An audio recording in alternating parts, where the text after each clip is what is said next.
So my name is Robert. I'm a member of eazyBI support team. I joined eazyBI on September last year, so I'm quite new to it too. Previously, I worked with the Jira and Oracle BI. In Jira, creating custom workflows, testing and implementing custom solutions with custom fields. And with Oracle BI, mostly reports and ad hoc reports. And even with some insights and background with Jira and business intelligence, it proved to be a really steep learning curve, mostly thanks to MDX. But yeah, luckily the support team is awesome, also supporting itself on the inside. So right now the support team is 7 people strong, and we are doing everything we can to make the journey for you, our customers and partners, easier. Yeah, anyone recalls the size of the whole company? I think Ramon's mentioned it in, no? 19, you're right.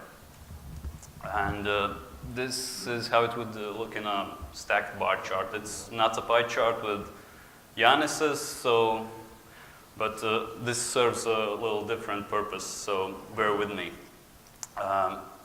This is good to know information. We see how it's right now. 19 people divided by roles, what they are doing, and but I think we could add something more to make it interesting. And this is how the company evolved over time, and it has developed from a one-man operation to what it's now, a company developing one of the top vendors in the Atlassian marketplace. And it's intriguing to see how it has grew over time. But business intelligence is not all about being interesting. It's about being useful. I believe that adopting the time dimension to your reports will help you make informed decisions. So today I want to talk about how measures are tied to the time dimension, and basically really a crash course in measures and how they work with dimensions. How you can filter time in your reports, and last, some useful examples for calculated members in time dimension, and also usage with calculated measures. So first, to make those informed decisions, we must understand what we see in the reports with those various measures selected. Most of the time, a measure is a numeric value, typically an integer or decimal, so it by itself it doesn't hold any information about, for example, when the issue was created or resolved. And the measures change their behavior once you add dimensions to the reports. For example, in rows, they change once if you go deeper in levels. They change if you select a different hierarchy. The total stays the same, but the way they are broken down through members is different. And the time dimension is no exception. With the measures are aggregated by the specific dates for example, the creation date, resolution date, or some other date custom field or change date. And why is that? Let's bring up the cube one more time. It's because of the measures placement in the multi-dimensional issues cube. The measures are positioned accordingly to a date in the time dimension. For example, the measure issues created. Like we established in the previous slide, it's a number. It in itself doesn't hold the information when the issue was created. The magic happens that for every issue that is created, this measure is placed in the multi-dimensional cube accordingly to the date in the time dimension when the issue was created. So when you use a measure in combination with time dimension, the measure will display the count of issues according to the date it represents. And let's have a detailed look at some of the dates and measures which they represent. For the issues created, resolved, it's fairly straightforward. They represent the date they were created, resolved. And then there are, for example, original estimated hours, which is also together with the issues created because it's defined in the issues creation window. And for example, hours spent, it's represented on the time dimension when the work was logged. And the same is for custom fields. If you import a custom field, there are, as a measure, there are several measures created with the custom field name. Created, resolved, due, those will all display the count of issues that have this measure and are either created, resolved. And also, this is also true for transitions. As you can see, for example, if an issue was transitioned to a specific status, you would see the count of transitions in that time period. And one of the most interesting things is the end of selected time period, which is not a really concrete date, but more like if you use it with open issues or issue history, it will display the count of issues which are, for example, open for the end of the time period you have selected. For example, a month, it will display the count of issues that were still open at the end of the month. So let's have a look at a fairly simple example of how the use of time dimension affects those measures. Here we have a fairly simple report with the issue dimension on rows and some measures, and the time dimension on pages, and it is currently set on all time, so it doesn't filter for time, basically. And I would want you to focus on these two measures, issues created and transitions to status. As we see, all of these issues have a 1 for the issue created. They were all created. But now let's change a thing, and that's the filter for time dimension. We put it on a specific month of the year 2017, and now you see that the issues created are empty because they weren't created in that month. But you can see some transitions to statuses were made in that month.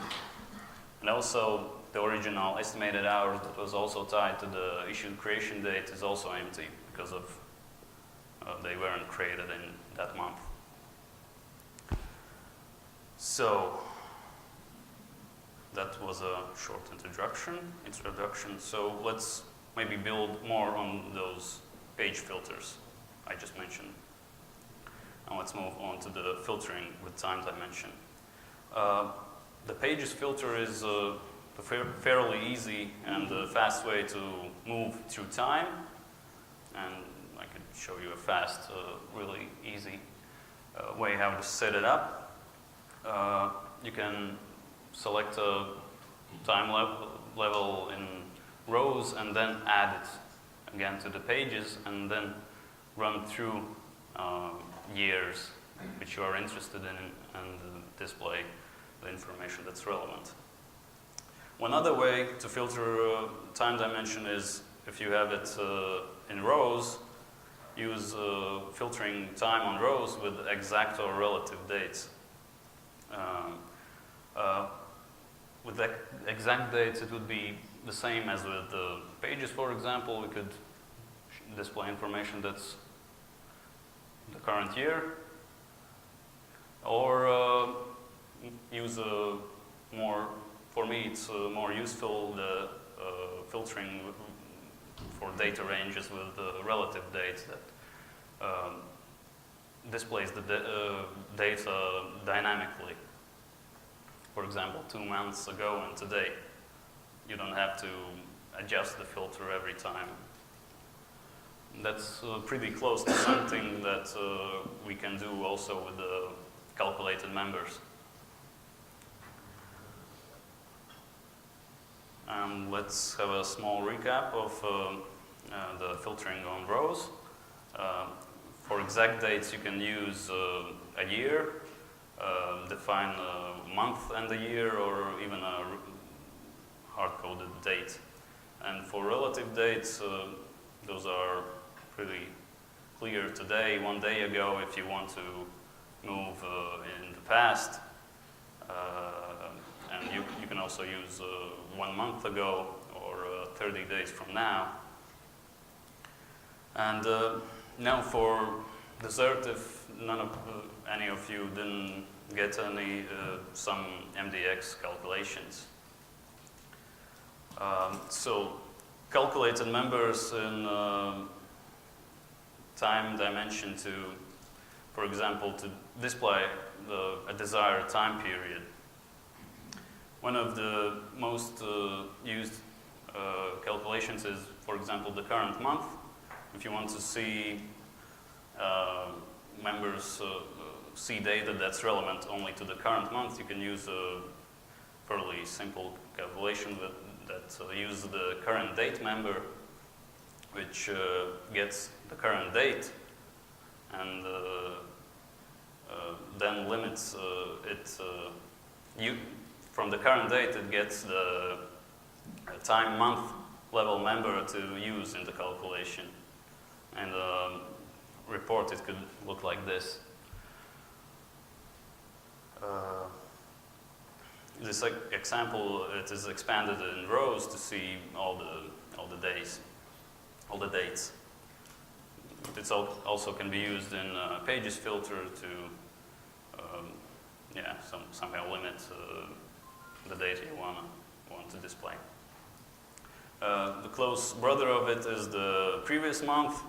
The formula is almost the same. We just use the previous member, which then takes the member we currently have and just takes one that is prior to that. And in a report, you can put them close together for comparison or use them both in pages to filter. And one other useful member is using an aggregating day levels to, for example, to show a period of time defined dynamically, not by months that are set. For example, it uses the date between function that gets the current time member's start date and then displays only the specified range in this example, it's 30 days and today. And report example, it would look like this. As you see, it displays also April 16th. That's 30 days from ago, and till May.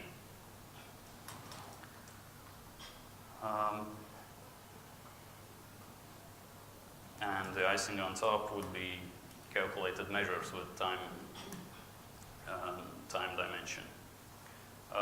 One example could be the issues created from total percentage. It is useful if you have detailed time dimension level members, like, for example, quarter on rows, and want to compare a measure's value to the total. The default member function returns the dimensions default member, which typically is the all member. And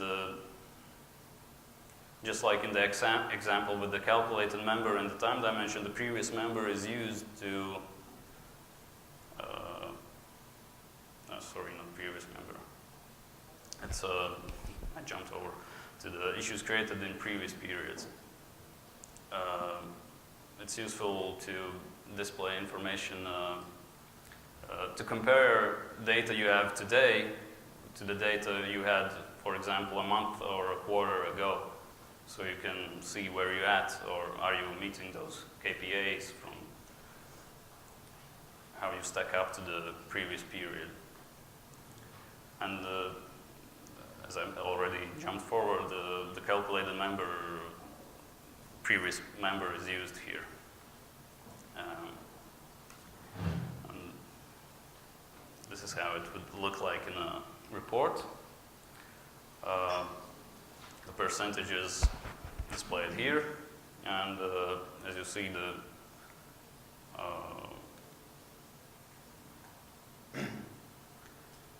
they display the percentage of the current member to the how it would stack up to with the total. And this is how the previous member would look like in a sample report. Then one other useful calculation could be display a measure that has the value of its parent. For example, if you have a quarter, you would probably maybe want to see how it stacks up to the value for the year. And for this, we can use the parent function. This is how it would look like in a sample report. So you see for the fourth quarter, it is expanded to the month level, and it displays different data. It displays data for the fourth quarter as it's the parent of those months. And sometimes customers want to still expand, but still see the selected level they wanted to see, and not the one that's the parent of the month, but still the year level. For that specific calculation, there's my favorite function probably is the date member. It's just like previously, it's a tuple of the time member, but unlike the previous with the time current hierarchy member, it defines the level you want to display the information, and then with the date member function gets the current member's start date from which to find the year to display. And this is how it would look like in a report. So you see that even in the month and date levels, it displays the value for the year. And one other useful is averages. For example, if you want to see how the current value stacks up to the average of the last three month, for example, average value.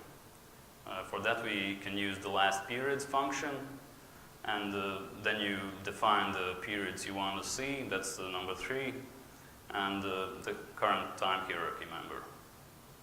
And the same problem applies here. If you drill down into from the month level into the day level, the data will display the average of those levels, day levels. And if you would want to display it a specific level, so also the date member comes in handy, as you instead of the time current hierarchy member define again the level, the quarter level in this example, and the date member again gets the time dimensions, current hierarchy member start date, from which it determines the quarter to get the average from. And this is how it would look like in a sample report. This is the usual average, as you see in once it's expanded into the month and the date levels, the data is a little bit different as it gets the average from those levels. And this is how it would look like with the average created with a specified level. So I believe that adopting the time dimension to your reports will help you make informed decisions. Just use it responsibly, use the calculated members and calculated measures with care, and so the people looking at those reports don't feel like Robin Williams from the movie Jumanji. Yeah, thank you. If you have any questions. Anyone has any questions? Here you go. Okay, thank you. Is it possible somehow, let's say, to run a report which will, for example, the starting period would be first day of previous month? So is it possible to write such a, let's say, formula? First day of previous month. Previous member start date. Previous member. Okay, thank you. More questions? There were some in the back, I think. No? Then I'm mistaken. All right. Thank you, guys.